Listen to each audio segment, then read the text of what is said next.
नमस्कार। मैं आकाश सिंह। आज बहुत ही सौभाग्य का दिन है। आज गुरु पूर्णिमा है।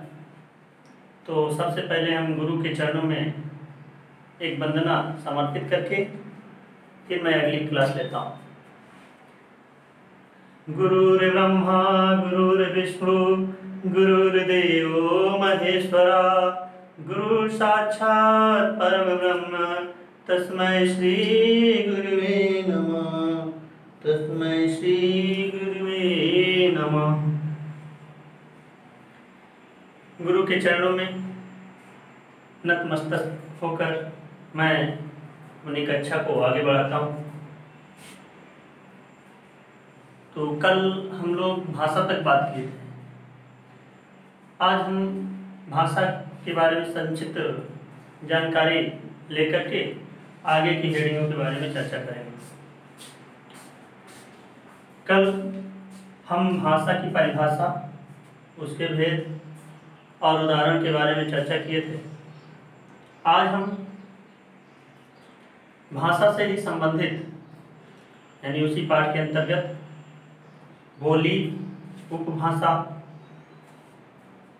और भाषा का क्षेत्र क्या है, कैसे कोई बोली या उपभाषा भाषा के अंतर्गत गिनी जाती है, इसके बारे में चर्चा करेंगे।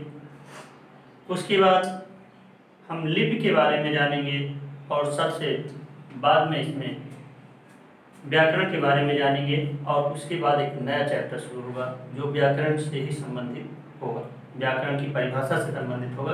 बाकी पाठ तो सभी व्याकरण के ही। तो हम चर्चा करेंगे भाषा के बारे में। भाषा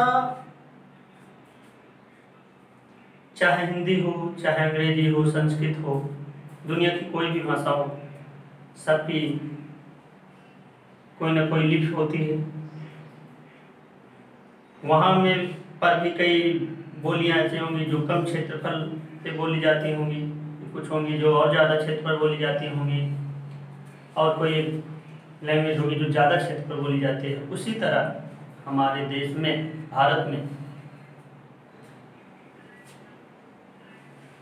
जो भाषा की क्षेत्रफल के आधार पर जो सबसे छोटी इकाई है वो है बोली। बोली का दायरा बहुत कम होता है। जब ये और विकसित होती है तो उपभाषा की श्रेणी में आती है, और यही उपभाषा जब ज़्यादा क्षेत्रफल में बोली जाने लगती है तो उसे भाषा का दर्जा सरकार द्वारा दे दी जाती है। हमारी जो हिंदी भाषा है, इसे भारतीय संविधान के अनुच्छेद 343 के का में 14 सितंबर 1949 को रखा गया। इसलिए प्रत्येक वर्ष 14 सितंबर को हिंदी दिवस मनाया जाता है।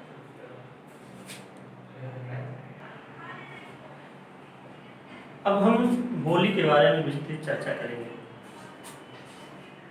बोली के बारे में एक कहावत भी है, कोस कोस पर पानी बदले और 4 कोस पर वाणी। इसका मतलब यही है कि भारत जैसे देश में जैसे जैसे हम किसी क्षेत्रफल में आगे बढ़ते हैं तो पानी का स्वाद बदलता है, और वैसे ही और दूरी जाने पर बोली बदल जाती है। वर्तमान में हमारे देश में 1652 बोलियां बोली जाती हैं। इससे यह स्पष्ट है कि बोली का जो क्षेत्रफल है, जो दायरा है, बहुत छोटा है।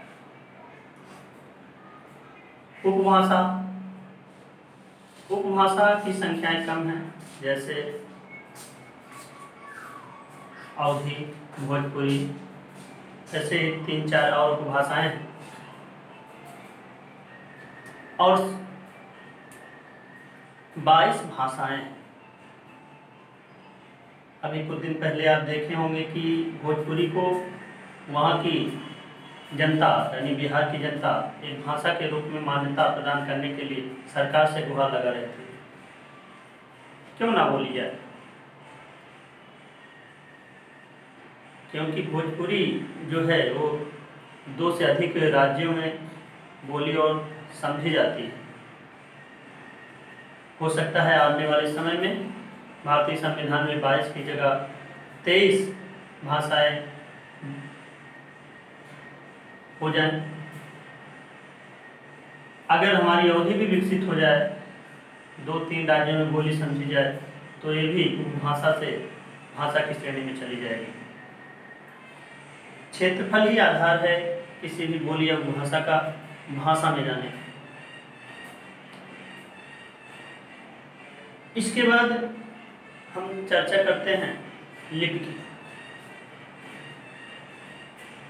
लिपि किसी भी भाषा का जो वर्ण का लिखने का तरीका है, ढंग है, उसी को उस भाषा का लिपि कहते हैं। यानी किसी भी भाषा के लिखने के ढंग को लिपि कहते हैं। दुनिया में कई लिपि हैं, जैसे अपने यहाँ हिंदी, संस्कृत, मराठी, नेपाली, इन सभी भाषाओं का जो लिपि है वो है देवनागरी। संस्कृत का भी देवनागरी है। पंजाबी भाषा का लिपि जो है वो गुरमुखी है। कश्मीरी भाषा का सारदा लिपि है। अंग्रेजी का रोमन है। इसी प्रकार से और भी भाषाएं हैं जिनकी लिपियां अलग हैं। लिपि अलग होने का मतलब उसके लिखावट में अंतर आ जाता है। संस्कृत, हिंदी, मराठी, नेपाली और गुजराती ये देवनागरी भाषा के अंतर्गत आते हैं। तो इसके जो लिखावट होंगे वो इन भाषा को समझने वाले, 5-6 भाषा को समझने वाले इसको पढ़ सकते हैं, क्योंकि लिपि एक है, लिखने का तरीका एक है। इसके बाद व्याकरण। व्याकरण की परिभाषा क्या है, इसकी जरूरत क्यों पड़ी? तो व्याकरण वह शास्त्र है जिसके माध्यम से व्यक्ति भाषा को शुद्ध रूप से पढ़ना, लिखना और बोलना सीखता है। व्याकरण वह शास्त्र है जिसके द्वारा व्यक्ति भाषा को शुद्ध रूप से पढ़ना, लिखना और बोलना सीखता है, वही व्याकरण है। और व्याकरण के 3 भेद हैं। पहला वर्ण विचार, दूसरा शब्द विचार और तीसरा वाक्य विचार। यही